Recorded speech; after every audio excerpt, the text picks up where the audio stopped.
Friends, तो इसके पहले वाले लेक्चर में हम लोगों ने differentiability, Cauchy Riemann equation, necessary condition for differentiability, sufficient condition for differentiability, ये सब हमने पढ़ा था।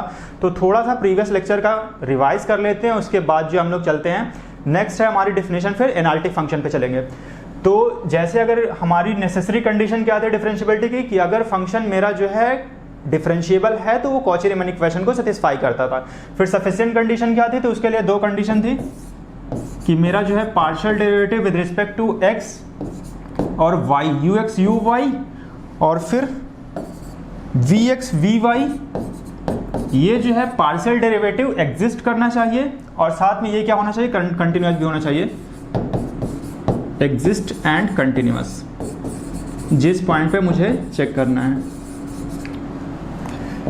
और साथ में फिर सेकंड कंडीशन क्या थी कि ये मेरा कॉची रीमन इक्वेशन को सेटिस्फाई कर रहा है, u x equal v Y and you Y equal minus we x.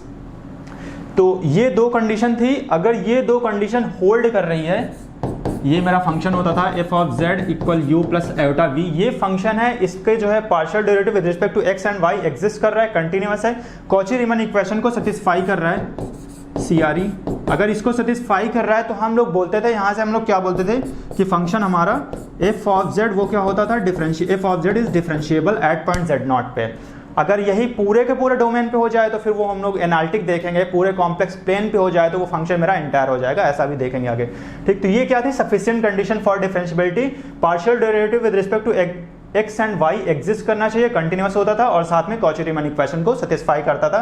तब हम लोग बोलते थे कि फंक्शन हमारा एफ जेड जो है वो डिफरेंशिएबल है एट पॉइंट जेड नॉट पे, या फिर पूरे डोमेन पे, या तो फिर पूरे कॉम्प्लेक्स प्लेन पे, ऐसा था। तो नेक्स्ट हम लोग डिफिनेशन आज पढ़ते हैं एनालिटिक फंक्शन के बारे में। एनालिटिक फंक्शन देखेंगे, इंटायर फंक्शन देखेंगे, ठीक है, और कुछ ना कुछ कंडीशन देखेंगे फंक्शन एफ पे। तो पहली आज, हाँ, एनालिटिक फंक्शन पढ़ने से पहले हम लोग थोड़ा डिफिनेशन डिस्कस करते हैं, regular point.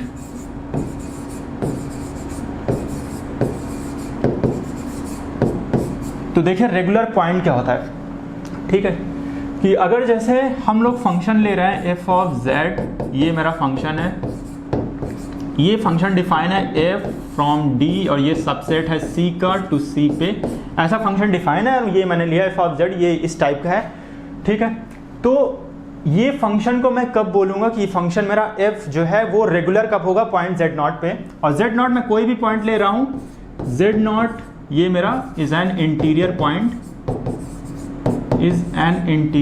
Point, of domain d, ठीक है। z नॉट मैंने कोई भी पॉइंट लिया डोमेन d से, तो मुझे क्या चेक करना है कि फंक्शन जो है मेरा f वो z नॉट पे रेगुलर कब होगा, या तो z नॉट जो है वो रेगुलर पॉइंट कब बनेगा फंक्शन का, ठीक है। तो ये सिंपल सा डिफिनेशन है कि अगर z नॉट के अराउंड एक ओपन बॉल मिल जाए, ठीक है, और उस ओपन बॉल में मेरा फंक्शन क्या हो, डिफरेंशिएबल हो, ठीक है।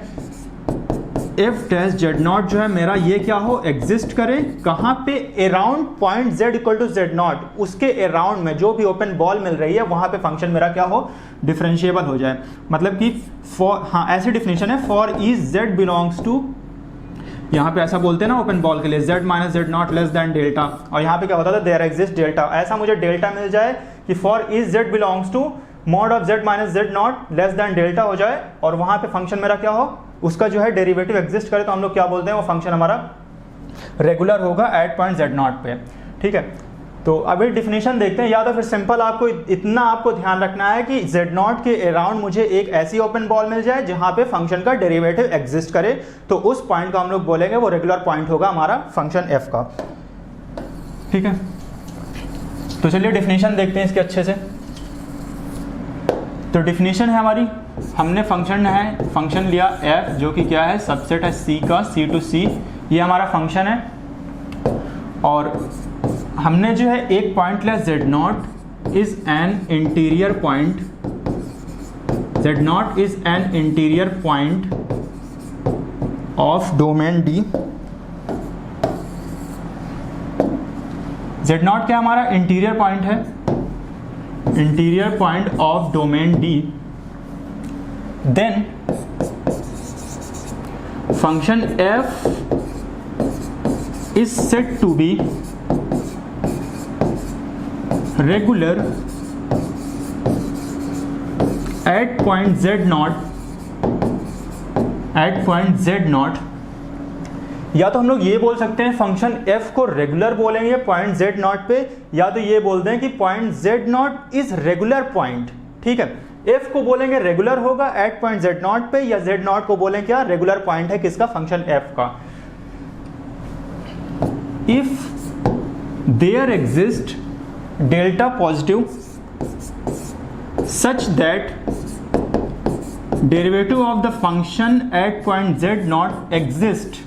ठीक है, ये मेरा क्या होना चाहिए, f dash z naught exist करना चाहिए, कहां पे, ओपन बॉल पे अराउंड जेड नॉट। ठीक है, फॉर ईच, इसको हम लोग कैसे लिखते हैं ओपन बॉल के लिए, for each z belongs to z minus z naught less than delta, ये। ठीक है, तो अगर ये हो रहा है तब हम लोग बोलेंगे फंक्शन मेरा पॉइंट जेड नॉट पे क्या है, रेगुलर है। ठीक है, तो ये डेफिनेशन थी। तो देखिए यहां पे कुछ नहीं, बस वही है कि जेड नॉट के अराउंड मुझे एक ऐसी ओपन बॉल मिल रही है कि जहां पे मेरा फंक्शन का डेरिवेटिव एग्जिस्ट कर रहा है। ये ओपन बॉल है जेड नॉट के अराउंड, और वहां पे क्या हो रहा है, मेरा फंक्शन का डेरिवेटिव जो है एग्जिस्ट कर रहा है, तो उस पॉइंट को हम लोग रेगुलर पॉइंट बोलेंगे। अब देखिए यहां पे या तो फंक्शन को रेगुलर फंक्शन बोलेंगे, तो यहां पे हम लोग किसी पॉइंट की बात कर रहे हैं कि किसी पॉइंट को ले रहे हैं और उस पर चेक कर रहे हैं फंक्शन का डेरिवेटिव एग्जिस्ट कर रहा है कि नहीं कर रहा। अगर मैं ये बोल दूं कि पूरा का पूरा जो डोमेन है, पूरा का पूरा डोमेन है, उस डोमेन के हर एक पॉइंट पे फंक्शन का डेरिवेटिव क्या हो, एग्जिस्ट करे, या तो डोमेन का हर एक पॉइंट जो है मेरा रेगुलर पॉइंट बन जाए। अब डोमेन का हर एक पॉइंट रेगुलर पॉइंट बन जाएगा, इसका मतलब क्या होगा कि हर एक पॉइंट के नेबरहुड में, सॉरी हर एक पॉइंट के अगर मैं उसके करस्पॉन्डिंग एक ओपन बॉल बनाऊं तो वहां पे मेरे फंक्शन का क्या हो, फंक्शन क्या हो, डेरिवेटिव एग्जिस्ट करेगा। तो पूरा का पूरा डोमेन जो है वो हर एक पॉइंट रेगुलर पॉइंट बन जाएगा, तो उसको हम लोग बोलेंगे फंक्शन मेरा क्या होगा, डोमेन डी पे एनालिटिक होगा। अभी हम लोग एक पार्टिकुलर पॉइंट ले रहे थे z नॉट, जो कि इंटीरियर पॉइंट था डी का। अब अगर जैसे मैं यहाँ पे बोल दूं कि पूरे का पूरे डोमेन जो है, पूरा का पूरा डोमेन मेरा क्या हो जाए, रेगुलर पॉइंट हो जाए, ठीक है, उसका हर एक पॉइंट जो है रेगुलर पॉइंट बन जाए, तो हम लोग क्या बोलेंगे, फंक्शन मेरा क्या हो जाएगा, एनालिटिक हो जाएगा। कहाँ पे, डोमेन डी पे। तो चलिए देखते हैं एनालिटिक फंक्शन क्या होता है। अच्छा देखिए, ये जो है इसको एनालिटिक फंक्शन या तो इसका होलोमॉर्फिक फंक्शन, ठीक, ऐसा भी आप बोल सकते हो इसको, एनालिटिक फंक्शन, या तो इसका एक और नाम है होलोमॉर्फिक फंक्शन, होलोमॉर्फिक फंक्शन। तो देखिए यहाँ पे क्या था, हम लोग एक पार्टिकुलर पॉइंट ले रहे थे, इंटीरियर पॉइंट, वहां पे फंक्शन का डेरिवेटिव एग्जिस्ट कर रहा था। अब मैं ये बोल दूं कि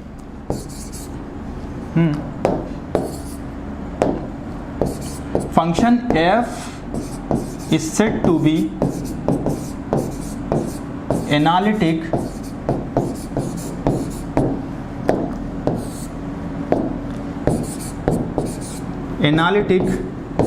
on domain D if every point of domain D,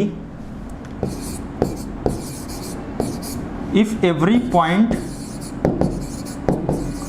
of domain D वो क्या हो जाए, रेगुलर पॉइंट बन जाए। If every point of domain D is a regular point, ठीक है, या तो ये बोल दें या तो हम लोग बोल दें कि फंक्शन मेरा क्या होगा, रेगुलर होगा डोमेन डी पे। कब, अगर उस डोमेन डी का हर एक पॉइंट जो है रेगुलर पॉइंट बन जाए। अब रेगुलर पॉइंट बन जाए मतलब कि उस पॉइंट के करस्पॉन्डिंग एक ओपन बॉल बनेगी जहां पे फंक्शन का डेरिवेटिव जो है एग्जिस्ट कर रहा होगा। और ऐसा अगर डोमेन के हर एक पॉइंट के लिए हो रहा है तो फंक्शन को हम लोग बोलेंगे एनालिटिक फंक्शन। ठीक, तो देखिए यहाँ पे ये डोमेन डी के लिए था। अगर जैसे सपोज दैट मैं बोल दूं कि यही कंडीशन अगर पूरे के पूरे कॉम्प्लेक्स प्लेन पे हो रही है, डी को अगर ना लेकर के, हाँ डी कोई दिक्कत नहीं, अगर डी मेरा यहीं पे सबसे सिंपल, डी अगर मेरा सी बन जाए, पूरा का पूरा सी बन जाए, तो ऐसे फंक्शन को बोलेंगे वो हमारा फंक्शन क्या होगा, इंटायर फंक्शन होगा।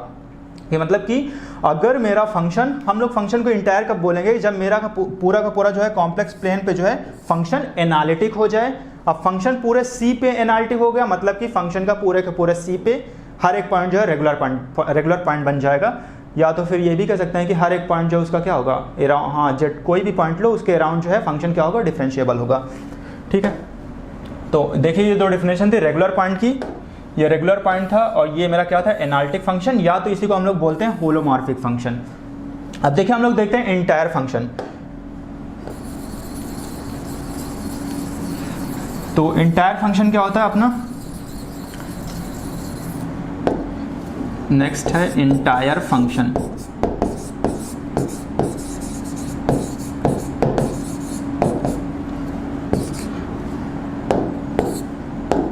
देखिए f is said to be entire if function f is analytic everywhere।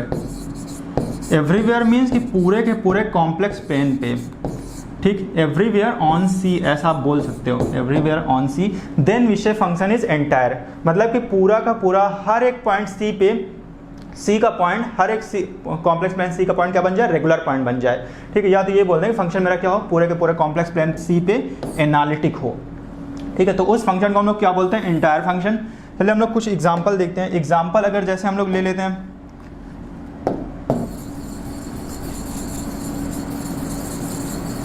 देखिए एग्जाम्पल है जैसे कुछ नहीं भाई, एक्सपोनेंशियल फंक्शन हो गया, ट्रिग्नोमेट्रिक फंक्शन में साइन जेड ले लिए, कॉस जेड ले लिया, इस तरह से, या तो उनके कॉम्बिनेशन से जो भी फंक्शन बन रहे हैं, ठीक है। जैसे मैंने यहाँ पे लिया ई जेड ले लिए, कॉस जेड हो गया, साइन जेड हो गया, कोई भी पॉलिनोमियल है, कांस्टेंट फंक्शन है, या तो इनके कॉम्बिनेशन से बन रहा है, जैसे मैं ले लूँ ई जेड ले लूँ, ठीक है, साइन जेड है, ई जेड कॉस जेड है, साइन जेड कॉस जेड है, तो ऐसे फंक्शन क्या होंगे, इंटायर फंक्शन होंगे। तो चेक कर लेते हैं अगर करना है तो, ठीक है। जैसे मैं ई जेड को ले लूँ कि ई जेड को मेरा इंटायर है, वो कैसे चेक करेंगे, तो इसको कुछ नहीं, आप जो है ई की पावर एक्स प्लस, अच्छा देखिए करेंगे क्या कि ये इंटायर, इसको कैसे चेक करेंगे कि वही वहाँ से देखेंगे सफिशिएंट कंडीशन फॉर डिफरेंशियबिलिटी, वहाँ से क्या होगा, इनका जो है पार्शियल डेरिवेटिव एग्जिस्ट करना चाहिए और साथ में कॉची-रीमन इक्वेशन को सेटिस्फाई करनी चाहिए, और कहाँ पे, पूरे के पूरे सी पे, ठीक है। तो हम लोग क्या बोलते थे कि फंक्शन मेरा पूरा का पूरा डिफरेंशिएबल हो जाएगा एवरीवेयर, सी पे डिफरेंशिएबल हो जाएगा, तो वहाँ से हम इंप्लाई कर जाएगा फंक्शन मेरा क्या हो जाएगा, एंटायर हो जाएगा। तो जैसे ये मैंने ले लिया तो ये क्या हो जाएगा, ई एक्स, और साथ में इसको ई की पावर आयोटा वाई, ये बन जाएगा। अब E to the power iota Y, इसको क्या लिख सकते हैं हम लोग, cos Y plus iota sine Y, ये मेरा क्या बन जाएगा, E x cos Y plus iota E X sine Y, देखिए ये हो गया, ठीक।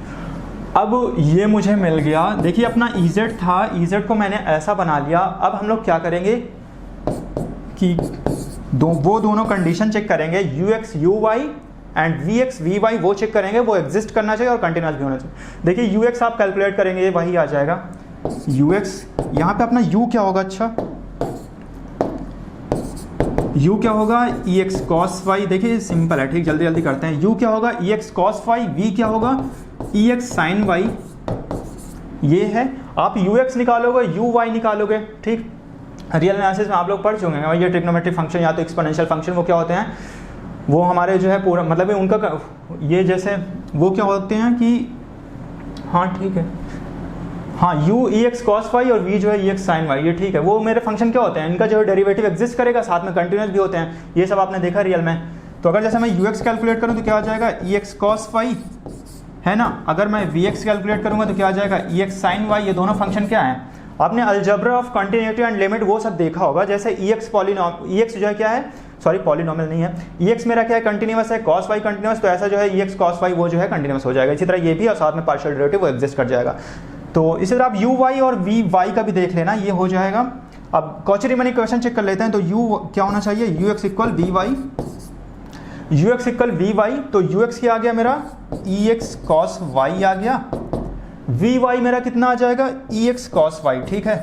देखें वी वाई कितना आ जाएगा, ई एक्स कॉस वाई, तो पहली कंडीशन तो होल्ड कर दी। दूसरी कंडीशन क्या होगी मेरी, और देखिए ये एवरीवेयर हो रहा है, ठीक है, पूरे के पूरे कॉम्प्लेक्स प्लेन पे अगर ऐसा ये मेरा होल्ड कर रहा है तो फंक्शन मेरा ई जेड इंटायर हो जाएगा, ठीक है, इंटायर। हाँ, तो नेक्स्ट कंडीशन क्या है, u Y equal to minus we x, ये तो यू वाई मेरा क्या निकलेगा, यू वाई यहाँ से मेरा आ जाएगा माइनस ई एक्स साइन वाई, है ना, माइनस ई एक्स साइन वाई, और वी एक्स मुझे क्या मिल जाएगा यहाँ से, ई एक्स साइन वाई, और साथ में ये माइनस है, ये मेरा माइनस ई एक्स साइन वाई, तो ये मेरा क्या हो गया, कॉची रीमन इक्वेशन को सेटिस्फाई कर रहा है, साथ में पहली वाली कंडीशन को भी होल्ड कर रहा है। तो यहाँ से क्या इंप्लाई कर रहा है, फंक्शन मेरा क्या होगा, डिफरेंशिएबल होगा, और वो क्या होगा, हर एक जगह देखिए सेटिस्फाई कर रहा है पूरा। कोई भी एक्स ले लीजिए, कोई भी वाई ले लीजिए, कोई भी एक्स यहाँ से ले लीजिए, ठीक है, तो पूरा कॉची रीमन इक्वेशन सेटिस्फाई कर रहा है कहाँ पे, पूरे के पूरा सी पे। तो इसका मतलब फंक्शन मेरा इजेड इंटायर है। इसी तरह आप साइन जेड को चेक कर लेना, कॉस जेड को चेक कर लेना, ठीक। तो ऐसे हम लोग चेक करते हैं फंक्शन हमारा इंटायर होगा। तो ये हो गया इंटायर फंक्शन हो गया, एनालिटिक फंक्शन हो गया। अच्छा, जैसे हम, ये तो अपना एक सिंपल फंक्शन था। अगर जैसे मैं एक फंक्शन इस टाइप का ले लूँ, एफ जेड अगर जैसे मैं ले लूँ यहाँ पे, और यहाँ पे कुछ भी इस टाइप का डिफाइन कर लूँ, suppose that f1z upon f2z, इस टाइप का f1z अपॉन f2z। f1z भी मेरा एनालिटिक है और f2z जो है वो चेक करना एनालिटिक है, ठीक। ये भी दोनों एनालिटिक है, बट f1z अपॉन f2z ये कहाँ पे एनालिटिक होगा। सपोज दैट मैं कुछ भी ले लूँ, आप कोई भी ले लीजिए, जैसे मैंने ले लिया 1 अपॉन ez माइनस 1, तो ये फंक्शन मेरा कहाँ पे एनालिटिक होगा ये चेक करना है। तो देखिए मुझे ये चेक करना होगा कि कहाँ पे ये डिफाइन नहीं है। तो हम लोग क्या करेंगे, ez माइनस 1 इक्वल टू 0 है ना, कहाँ पे ये जो है मेरा डिफाइन नहीं होगा, तो ez इक्वल टू ये क्या हो जाएगा 1, यहाँ से ez इक्वल टू 1, और इसको हम लोग क्या लिख सकते हैं, 1 को यहाँ पे क्या कर सकते हैं 2n पाई आयोटा, ये कर सकते हैं ना। ez 1 को मैंने लिख दिया e⁻2n पाई आयोटा, तो ये मेरा क्या हो जाएगा, ये हाँ यहाँ से क्या इंप्लाई करेगा कि z मेरा हो जाएगा, z क्या हो जाएगा, ये हो जाएगा मेरा 2n पाई आयोटा, ठीक है। तो ये मेरा वो पॉइंट मिले जहाँ पे ये फंक्शन मेरा डिफरेंशिएबल नहीं है ना, डिफरेंशिएबल नहीं है या एनालिटिक नहीं है। तो अगर मैं इन पॉइंट को हटा दूँ तो मेरा फंक्शन क्या हो जाएगा, एनालिटिक हो जाएगा। तो आप क्या करिए, सी पे जैसे मेरा पूरा का पूरा फंक्शन एनालिटिक है, तो सी से मैं इन पॉइंट्स को हटा दे रहा हूँ, सी माइनस 2n पाई, ठीक है, 2n pi where n belongs to integer. अगर मैं इन पॉइंट को हटा दूँ तो मेरा फंक्शन क्या हो जाएगा, अब इस पूरे के पूरे पे फंक्शन मेरा क्या हो जाएगा, एनालिटिक हो जाएगा। कौन सा फंक्शन, 1 अपॉन ez माइनस 1। तो इस तरह से ऐसे फंक्शन को चेक करते हैं, मतलब वो सारे पॉइंट आपको हटाना है डिनोमिनेटर से जहाँ पे फंक्शन मेरा क्या है, वो डिफाइन नहीं हो रहा, इस तरह से। तो अच्छा, ये एंटायर हो गया। अगर मैं थोड़ा सा इनकी जो है बाउंडेडनेस की बात करूँ कि मेरा EZ बाउंडेड कहाँ पे होगा, साइन जेड बाउंडेड कैसे होगा, ठीक है, या तो साइन जेड बाउंडेड है कि नहीं, तो चलिए देख लेता थोड़ा सा वो भी। नहीं तो आगे जो है आप लोग पढ़ोगे लेवले थ्योरम में, वहाँ से आपको डायरेक्ट मिलेगा कि कोई भी फंक्शन अगर इंटायर है, बाउंडेड है, तो वो कांस्टेंट को इम्प्लाई करेगा, ठीक। आगे आप लोग देखोगे लेवले थ्योरम, ठीक है, ये थ्योरम है अपनी, आगे देखेंगे। इसमें क्या होता है, ये थ्योरम जो है डायरेक्ट बोलती है कि अगर कोई भी फंक्शन है वो क्या है, इंटायर है, साथ में बाउंडेड है, तो वो इम्प्लाई करेगा फंक्शन कैसा होगा, कांस्टेंट, ठीक है। ये या तो इंटायर प्लस नॉन कांस्टेंट वो अनबाउंडेड को इम्प्लाई करे, ठीक है, आगे देखेंगे ये। तो चलिए हम लोग देखते हैं कि अगर मैं बात करूं साइन जेड मेरा जो है वो बाउंडेड है कि नहीं, ठीक है। तो मैंने लिया साइन जेड, मुझे ये चेक करना है ये मेरा बाउंडेड है कि नहीं। तो आप कोई भी पॉइंट ले लीजिए x और y से, है ना। सपोज दैट अगर मैं यहाँ पे ले लूँ x, मैंने ले लिया π/2, ठीक है। अब z कैसा होगा, x plus iota y type का ना, तो z मैंने ले लिया π/2 और प्लस आयोटा यहाँ पे, और y मैंने कुछ भी t ले लिया, ठीक है, कोई भी t यहाँ पे t ले लिया, यहाँ पे x मैंने π/2 ले लिया, है ना। तो इस तरह से मुझे मिल गया π/2, t, तो ये ले लिया मैंने t। तो साइन π/2 मुझे ऐसे करना है कि ये मेरा बाउंडेड है कि नहीं है। तो साइन π/2 प्लस आयोटा t, ये क्या बन जाएगा, कॉस आयोटा t। अब आपने ये देखा होगा कि कॉस आयोटा t क्या होता है आपका, पहले देखो करवा दिए हैं ये लेक्चर में कि कॉस आयोटा t किसके इक्वल होता है, ये सब आपको पहले बताया गया है। तो कॉस आयोटा t आपको ध्यान होगा ये होता है आपका कॉस हाइपरबोलिक t के इक्वल, ठीक है। अगर इसी तरह साइन आयोटा t क्या होता था, वो आयोटा साइन हाइपरबोलिक t का, देखिए प्रूफ भी पिछले लेक्चर में आपको बताया गया, पहले बताया गया। तो ये आपको ध्यान रखना, कॉस आयोटा t क्या होता है, कॉस हाइपरबोलिक t के इक्वल। तो ये इसको हम लोग क्या लिख सकते हैं, कॉस हाइपरबोलिक t। अब ये आपको पता है ना क्या होता है, e की पावर t प्लस e की power minus t divided by 2। अब जब लिमिट जो है टेंड करेगी इन्फिनिटी की तरफ, टी टेंडिंग टू इन्फिनिटी, तो ये मेरा कहाँ पे जाएगा, इन्फिनिटी पे, पूरा का पूरा फंक्शन। ये तो जीरो पर चला गया है ना, ये जीरो पर जाएगा, बट ये तो कहाँ जाएगा, इन्फिनिटी पे। तो इसका मतलब साइन जेड क्या है, साइन जेड मेरा अनबाउंडेड है। तो आप तो रियल एनालिसिस में ऐसा देखोगे, हाँ यार चलो साइन एक्स बाउंडेड है, mod of sine x less than equal to 1, तो लेकिन ऐसा इसमें नहीं है, इसमें मेरा साइन जेड क्या है, अनबाउंडेड है। ओके, तो साइन जेड इंटायर भी है, अनबाउंडेड है, ठीक है। तो ये डायरेक्टली इंप्लाई करेगा लेवले थ्योरम से कि मेरा फंक्शन साइन जेड कैसा है, नॉन कांस्टेंट, वहां से आप देखोगे। तो साइन जेड हो गया, हमने देख लिया साइन जेड मेरा कैसा है, अनबाउंडेड। अगर मैं ई की पावर जेड को देखूं, ठीक, कि ई की पावर जेड मेरा वो बाउंडेड है कि नहीं है, या तो कहाँ पे बाउंडेड है, तो उसके लिए थोड़ा सा आपको वो बता दे रहे हैं, आपने वो पढ़ा होगा upper half plane, lower half plane, ऐसा कुछ, ठीक है। तो देखिए अपर हाफ प्लेन को हम लोग वैसे थोड़ा सा, ये अगर मैं देखूं इस तरह से, अपर हाफ प्लेन मतलब कि ये वाले, ठीक है, ये वाले पॉइंट जो आ रहे हैं, देखिए इसमें क्या हो रहा है, y जो है पॉजिटिव है, y ग्रेटर देन 0, x आप कुछ भी ले लो, लेकिन y क्या है, ग्रेटर देन 0, तो इसको मैं क्या बोलता हूँ, h प्लस है ना। अगर मैं इसी तरह ये वाले पॉइंट लूँ, ये सभी पॉइंट, तो देखिए इसमें क्या हो रहा है, y जो है मेरा क्या है, लेस देन 0, और बाकी x आप कुछ भी लो, ठीक है। तो इसको हम लोग डिनोट करते हैं h माइनस, इसका नाम है अपर हाफ प्लेन, ये लोअर हाफ प्लेन। तो इसमें आप देखिए पॉइंट क्या क्या आएंगे, आप देखिए अगर जैसे सपोज दैट आप पॉइंट देखिए तो किस टाइप के पॉइंट आएंगे, x plus iota y such that x belongs to r and y क्या है, ग्रेटर देन 0, ये है अपर हाफ में, ठीक है। अगर जैसे मैं इसमें h माइनस की बात करूं तो h माइनस में हमारा क्या होता है, x प्लस आयोटा टाइप का कुछ भी आएगा, और जहाँ पे x बिलोंग करेगा r से, और y मेरा क्या है, लेस देन 0, है ना। ये अगर इसी तरह मैं बात करूं, चलिए ये फर्स्ट है अपना, ये सेकंड है, थर्ड अगर जैसे मैं बात करूं इसी तरह आप, ठीक है, राइट हाफ प्लेन और लेफ्ट हाफ प्लेन जैसे आप देख लीजिए, तो राइट हाफ प्लेन ऐसे आ जाएगा ना, इस तरह से, ये वाला है ना, ये सब। तो इसका जो नोटेशन होता है वो क्या होता है, हम लोग l प्लस से देंगे। इसमें कौन से पॉइंट आएंगे, मतलब कि z सच दैट x क्या है, पॉजिटिव है, और y आप कुछ भी लीजिए, ठीक, y बिलोंग्स टू r, इस टाइप का। इसी तरह अगर जैसे मैं l माइनस की बात करूं तो मेरा क्या होगा, यहाँ पे z आएगा, और ये क्या होगा, x less than 0। l minus में क्या आएगा मेरा, ये वाले पॉइंट, सारे के सारे इधर वाले पॉइंट, इधर वाले पॉइंट l माइनस में आएंगे, तो x लेस देन 0 वाले आएंगे, और y आप कुछ भी लीजिए r से। तो ये थोड़ा सा डिस्कस कर लिया, upper half plane, lower half plane, right half और लेफ्ट हाफ, इस तरह से। तो मेन टास्क हमारा क्या था, हमें चेक करना है EZ हमारा वो बाउंडेड है या नहीं है, ठीक है। तो देखते हैं, चलिए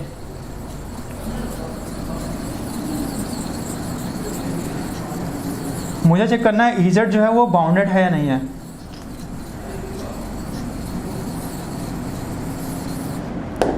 तो देखिए EZ है, EZ को मैं क्या लिख सकता हूँ, EX प्लस आयोटा y, इस टाइप से, ये मेरा क्या हो जाएगा, EX है ना। और आप जैसे ई की पावर आयोटा y को cos y plus cos iota sine y ऐसा लिख दीजिए। तो अगर मुझे बाउंडेडनेस चेक करना है तो मॉड ऑफ EZ, ये मुझे कितना मिल जाएगा, EX मिल जाएगा ना, क्योंकि cos y plus iota sign y वो उसका है ना, उसका जैसे मैं मॉड लूंगा cos y plus iota sign y, तो मेरा क्या हो जाएगा, cos square plus iota sign, वो सॉरी साइन स्क्वायर y, यही तो मिलेगा। और ये क्या हो जाएगा 1, तो बचेगा क्या, केवल EX, है ना। अगर मैं इसका मॉड देखूं, देखिए बाउंडेड दिखाने का क्या करना होता है, मॉड ही तो लेना होता है, उसका हम लोग मॉड निकालेंगे तो केवल क्या बचेगा, EX। अब देखिए आपके पास EX है, अब EX जो है वो बाउंडेड कहाँ पे होगा, x की वैल्यू मैं क्या रखूँ। आपके पास चार जो है वो प्लेन बताए थे अभी, इस तरह से करके, है ना, एक ये था, एक इस तरह से था, ठीक है, और फिर एक इस तरह से था, और एक इस तरह से, ठीक। तो ये H प्लस था, ये H माइनस था, ये वाला L प्लस था, ये L माइनस था। तो इसमें वो सारे पॉइंट आ रहे थे, x कुछ भी लीजिए, y क्या था, ग्रेटर देन 0, इसमें y लेस देन 0, x कुछ भी लीजिए, इसमें क्या था कि मेरा x जो है वो लेस देन 0, y कुछ भी लीजिए, और इसी तरह इसमें भी। तो देखिए यहाँ पे ये जो है बाउंडेड कब होगा, जब x मेरा क्या हो, इस साइड, या तो x 0 हो, 0 पे 1 आ जाएगा, या तो x की वैल्यू क्या हो, इस साइड मैं निगेटिव से लूँ, मतलब कि x मेरा क्या हो, r माइनस से बिलोंग करे, इस टाइप से, तभी तो ये मेरा फंक्शन क्या होगा, तभी तो बाउंडेड होगा। अदरवाइज आप x को पॉजिटिव साइड रखोगे, x टेंड करेगा इन्फिनिटी की तरफ, तो ये मेरा क्या हो जाएगा, अनबाउंडेड। लेकिन मुझे तो डोमेन ही देखना है ना कि किस डोमेन में बाउंडेड है, इस तरह से ना L माइनस टू सी, L माइनस क्या है, सबसेट है C का। इसमें L माइनस में आपको पॉइंट भी पता है कौन से पॉइंट आ रहे हैं, हाँ सेट अगर जैसे मैं बोल दूं L माइनस में क्या आ रहा है मेरा Z सच दैट कि x क्या है लेस देन 0 और y मेरा कुछ भी ले लीजिए आप, ये सारे पॉइंट आ रहे हैं, ठीक है। तो इसी में जब x की value less than equal to 0 कर लीजिए, कोई दिक्कत नहीं, ठीक है। तो इसी डोमेन में तो मेरा फंक्शन ez क्या होगा, बाउंडेड होगा। अदरवाइज आप x को पॉजिटिव रखेंगे तो मेरा क्या हो जाएगा, अनबाउंडेड, ठीक है। तो ez मेरा कहाँ पे बाउंडेड हुआ, L माइनस पे। इसी तरह अगर मैं यहाँ पे जैसे e की पावर आयोटा z कर दूं, ठीक है, तो मेरा कहाँ पे बाउंडेड हो जाएगा, वो मेरा L प्लस पे, ठीक है। इस तरह नहीं, ये इसका नेगेटिव करेंगे ना, साइन चेंज होगा तभी तो। e माइनस जेड, अगर मैं e माइनस जेड की बात करूं तो मेरा कहाँ पे जाएगा, L प्लस पे बाउंडेड होगा। फिर e की पावर आयोटा जेड को, e की पावर माइनस आयोटा जेड को वो आप चेक कर लेना, वो h प्लस और h माइनस पे ऐसे हो जाएगा, ठीक है। तो ये हम लोगों ने देखा कि फंक्शन ez मेरा वो बाउंडेड कहाँ पे होगा, तो इस डोमेन पे, ये लेफ्ट हैंड पे, ठीक है, उसमें मेरा क्या होगा, बाउंडेड होगा लेफ्ट हाफ प्लेन पे। तो ये हो गया अपना थोड़ा सा कंडीशन हम लोगों ने देख ली कि फंक्शन मेरा जो है वो बाउंडेड कहाँ पे होगा।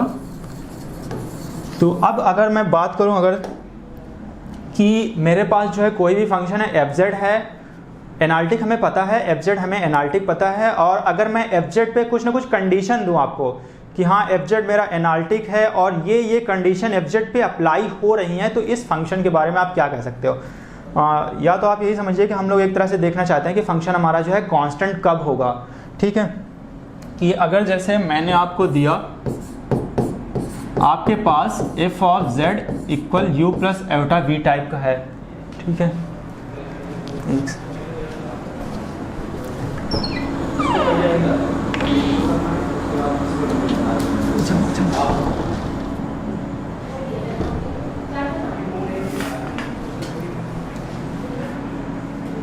ठीक है, तो हम लोग चेक करेंगे कि फंक्शन जो है मेरा, ये मैंने दिया आपको fz equal u plus iota v type का।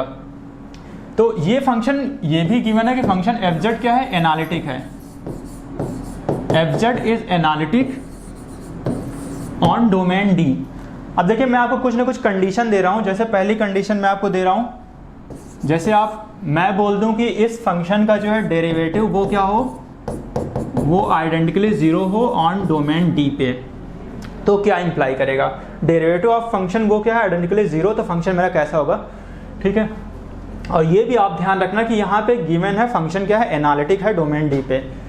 तो देखिए अगर मैं उसका डेरिवेट करूँ, एफ डैश जेड निकालूँ, सपोज दैट x के रिस्पेक्ट में कर रहा हूँ, तो ux प्लस एवटा vx मुझे इस तरह से मिल जाएगा।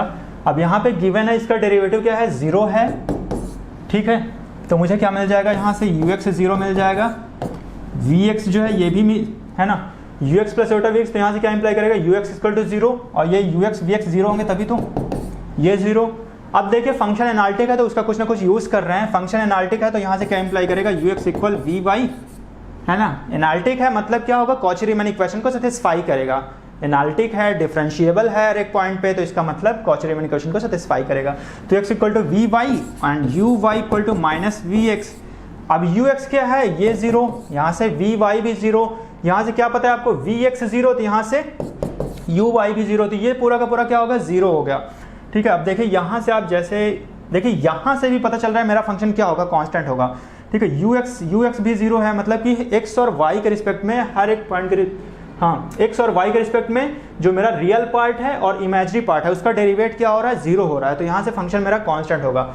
या तो फिर आप ऐसे भी देख लीजिए कि यहाँ से क्या इंप्लाई करेगा, ux मेरा 0 हो रहा है, ux 0, तो यहाँ से अगर मैं इसको इंटीग्रेट करूँ विद रिस्पेक्ट टू x, तो मेरा फंक्शन इधर क्या मिलेगा, जो कांस्टेंट मिलता है वो कुछ y के रिस्पेक्ट में मिलेगा, है ना। ऐसा ही तो होता है ओडी में, क्या देखते हैं हम लोग, अगर मैं इसको x के रिस्पेक्ट में इंटीग्रेट करूं तो मेरा जो u मिलेगा वो क्या होगा, y का फंक्शन होगा, ठीक। अब यहाँ से फिर ये क्या होगा, uy, जैसे मैं इसको जो है इंटीग्रेट करूं तो मुझे क्या मिल जाएगा, यहाँ से u जो है y के रिस्पेक्ट में इंटीग्रेट कर रहे हैं तो फंक्शन क्या मिलेगा, मुझे कुछ x का मिलेगा। यानी कि मुझे यहाँ से क्या इंप्लाई किया कि u इक्वल है फाई x, हाँ ये कोई अलग फंक्शन, इसको आप ऐसा मान लीजिए, ठीक है। ये तो मेरा जरूरी नहीं कि सेम हो ना, जाई आप मान लीजिए, तो ये मेरा क्या होगा, यहाँ से मुझे मिल गया था जाई x, है ना। मुझे यहाँ से क्या मिल गया, ये इक्वल हो गया फाई y और ये इक्वल है x के। तो देखिए ये फंक्शन मेरा इक्वल कब होगा, फाई वाई और जाई एक्स, ये इक्वल कब होंगे, जब ये दोनों फंक्शन क्या हों, एक्स और वाई पे डिपेंड ना करें, तभी तो इसका मतलब ये क्या हो, यू मेरा यहाँ से क्या इंप्लाई करेगा, कांस्टेंट। सेम प्रोसेस आप v के लिए देखना, यहाँ से वी वाई जो है 0, तो इसका मतलब v जो है फंक्शन होगा x का, यहाँ से वी एक्स 0, इसका मतलब v जो है फंक्शन होगा y का। जब इसको इंटीग्रेट करेंगे तब, तो वो दोनों इक्वल कब होंगे, जब मेरा क्या हो, फंक्शन कांस्टेंट हो, तभी तो। अदरवाइज आप यहाँ पे सोचो कि एक फंक्शन है y का, एक फंक्शन x का, तो वो इक्वल कब होंगे, ऐसा पॉसिबल ही नहीं है। जब ये तभी इक्वल होगा जब मेरा फंक्शन क्या हो, x और y पे डिपेंड ना करे, तभी। ठीक है, तो ये आपने यहाँ से देखा, यहाँ से फिर क्या हो गया मेरा फंक्शन, अब u constant, similarly v constant, तो यहाँ से पूरा फंक्शन क्या हो जाएगा, कांस्टेंट। ठीक है, this implies function f is constant, ये पहली कंडीशन थी। नेक्स्ट अगर मैं जैसे अगर यहाँ पे मैं बोल दूं कि फंक्शन मैं u पार्ट को रियल कर दे रहा हूँ, v पार्ट नहीं, रियल नहीं, पूरा का पूरा फंक्शन ही मेरा प्योरली रियल है। ठीक है, जैसे मैं यहाँ पे बोल दूं, ये सेकंड है ना, b दे दो, कुछ भी दे दो, ठीक है, मैं इसको बोल दे रहा हूँ सेकंड पार्ट मेरा क्या है कि अगर मैं यहाँ से बोल दूं कि u मेरा 0 हो जाए या तो v 0 हो जाए, ऐसा कुछ कंडीशन दे रहा हूँ, u 0 हो गया, v 0 हो गया, या तो u जो है कुछ ना कुछ कांस्टेंट हो गया, आप सपोज दैट कांस्टेंट c ले लीजिए, कुछ ना कुछ कांस्टेंट हो गया c1 या तो मान लीजिए, इसी तरह v जो है मेरा कुछ ना कुछ कांस्टेंट आ गया। अगर जैसे ये यहाँ पे u 0, तो क्या बोल सकते हैं, ये मेरा फंक्शन कैसा है, प्योरली इमेजिनरी। ये भी आप बोल सकते हैं कि अगर कहीं पे दिया हो प्योरली इमेजिनरी, v 0 अगर हो गया तो मैं फंक्शन को किस टाइप पे बोल सकती हूँ, प्योरली रियल बोल सकता हूँ, प्योरली रियल इस टाइप से। तो जैसे मैं यहाँ पे मेरा सेकंड ये है कि अगर मेरा प्योरली इमेजिनरी है और ये या तो फिर मेरा फंक्शन जो है वो प्योरली रियल है, इस तरह से मेरा फंक्शन है, तब फंक्शन क्या होगा। तो अब ये मेरा गिवन है, फंक्शन मेरा एनालिटिक है, तो ऑब्वियस सी बात है वो कॉची-रीमन इक्वेशन को सेटिस्फाई करेगा। तो ux equal to V Y and you Y equal to minus we X. अब देखिए यहाँ पे फंक्शन मेरा क्या है, जैसे मैं पहले वाली पार्ट की हम लोग बात कर रहे हैं, तो u मेरा 0 है तो ux 0। अब फंक्शन एनालिटिक है तो इसका मतलब ये सेटिस्फाई कर रहा है कॉची-रीमन इक्वेशन को, तो इसका मतलब ux 0 हुआ। जैसे ही यहाँ से क्या हुआ, ux 0 हुआ, तो यहाँ से क्या इंप्लाई करेगा, वी वाई भी 0। सिमिलरली यहाँ से क्या होगा, फिर यू वाई भी 0 तो वी एक्स 0। तो जैसे पहले किए थे वैसे ही सेम इसी तरह ये, तो फंक्शन यहाँ से भी क्या इंप्लाई करेगा, एफ क्या हो जाएगा, वो कांस्टेंट। ठीक, तो ये अपना सेकंड हो गया कि अगर इस तरह का अगर जैसे क्वेश्चन आ जाए कि गिवन ऑफ फंक्शन एनालिटिक है और प्योरली इमेजिनरी है या प्योरली रियल है, या तो कोई भी इस टाइप का जैसे दे दिया गया ए प्लस एओटा वी टाइप का, या तो फिर आपको दे दिया गया सी प्लस एओटा सी, इस तरह का अगर कुछ भी दे दिया गया तो फंक्शन मेरा कैसा होगा, कांस्टेंट फंक्शन होगा। बट ध्यान रखना वहाँ पे फंक्शन मेरा एनालिटिक होगा, एनालिटिक होना चाहिए। तो ये सेकंड कंडीशन थी। अगर मैं थर्ड कंडीशन की बात करूं,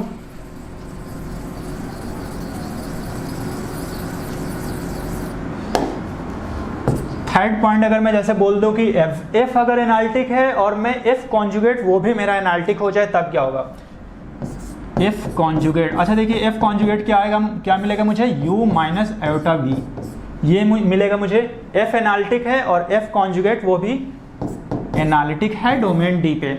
तो देखिए एफ कॉन्जुगेट, अच्छा एफ जैसे एफ एनालिटिक है तो क्या मिल जाएगा मुझे, मैं इसकी बात कर रहा हूँ पहले, इसको अलग पार्ट ऐसा कुछ दे देते हैं अलग। तो यहाँ से मुझे क्या मिलेगा, ये कॉची-रीमन इक्वेशन को सेटिस्फाई करेगा, एनालिटिक है, तो ux equal to V Y and you Y equal to minus we X, ऐसा है। ठीक, इसके बारे में अब ये वाला देखते हैं। तो यहाँ से क्या मिलेगा मुझे, ux इक्वल वी वाई, तो वी वाई मुझे यहाँ से क्या मिलेगा, ये माइनस है, कॉन्जुगेट जो है माइनस है, तो यहाँ पे माइनस आ जाएगा। ठीक, देखिए ये जो है कॉची-रीमन इक्वेशन में ऐसा नहीं होता कि ux equal to minus V Y, but यहाँ पे वी वाई जब मैं यहाँ से कैलकुलेट करूंगा तो मेरा क्या आएगा, माइनस साइन भी आएगा, तो इस वजह से यहाँ पे ux equal to minus V Y, और साथ में U Y equal to minus we X. और फिर यहाँ पे भी जब मैं वी एक्स यहाँ से कैलकुलेट करूंगा तो वो मेरा क्या हो जाएगा, u माइनस एओटा v। ठीक, यहाँ से भी मेरा वी एक्स क्या हो जाएगा, पॉजिटिव हो जाएगा, तो ये माइनस लगेगा, फिर ये मेरा बन गया वी एक्स। तो ये मुझे दो पार्ट मिल गया, U x equal minus V Y, U Y equal to V x. तो यहाँ पे अगर मैं इन दोनों को अगर कंपेरिजन करूँ, यू एक्स इक्वल है वी वाई के, तो मैं यहाँ से इसको पुट कर दूँ U x equal minus V Y पे, तो मुझे ये क्या मिल जाएगा, V Y equal minus V Y ये अगर इनकी और इनकी मैं बात करूं, फर्स्ट और सेकंड इनकी बात करूं, तो मुझे क्या मिल जाएगा, वी वाई, यू एक्स की जगह मैंने ये पुट कर दिया, तो मुझे यहाँ से क्या मिलेगा, 2vy = 0, तो vy = 0। ठीक, सिमिलरली अगर मैं इन दोनों को जैसे ऐड करूं तो ये 0 हो जाएगा, तो मुझे यहाँ से क्या मिलेगा, ux = 0 है ना। इनको मैं ऐड करूं तो मिल गया 2ux = 0, तो यहाँ से क्या इंप्लाई किया कि ux = 0। इसी तरह क्या हो जाएगा, ux 0, uy भी 0, और फिर vy 0, vx भी 0। तो सेम कंडीशन जैसे पहले थी वैसे ही। ठीक, तो ये यहाँ से भी इंप्लाई करेगा कि फंक्शन f मेरा क्या होगा, कांस्टेंट होगा। क्लियर। ठीक, देखिए कुछ नहीं है, ux 0, तो ux 0 है और मुझे uy भी 0 मिल रहा है। इसी तरह से अगर मैं जैसे सेकंड वाली पार्ट की बात करें, हम लोग इस वाले पार्ट की बात करें और इस वाले पार्ट की बात करें, तो uy की जगह मैं रख दूंगा vx, तो vx ये दोनों भी ऐड होंगे तो बन जाएगा 2vx, और vx जो है 0, तो v यहाँ से कांस्टेंट। ठीक, इस तरह से, और फिर यहाँ पे जो है मेरा v कांस्टेंट, या तो vx 0 है तो फिर uy जो है वैसे वो भी 0 हो जाएगा। तो इसका मतलब u और v मेरे कांस्टेंट है, तो इसका मतलब फंक्शन f मेरा कांस्टेंट। सेम जैसे पहले ही किए थे, सब कुछ वही फॉलो हो रहा है और कुछ नहीं है। तो यहाँ से हमने देखा फंक्शन मेरा एनालिटिक है, f एनालिटिक है, तो कॉन्जुगेट जो है एनालिटिक है, तो हम लोग यहाँ से क्या बोलेंगे, फंक्शन जो है वो क्या हो जाएगा, एनालिटिक हो जाएगा, हाँ सॉरी कांस्टेंट हो जाएगा।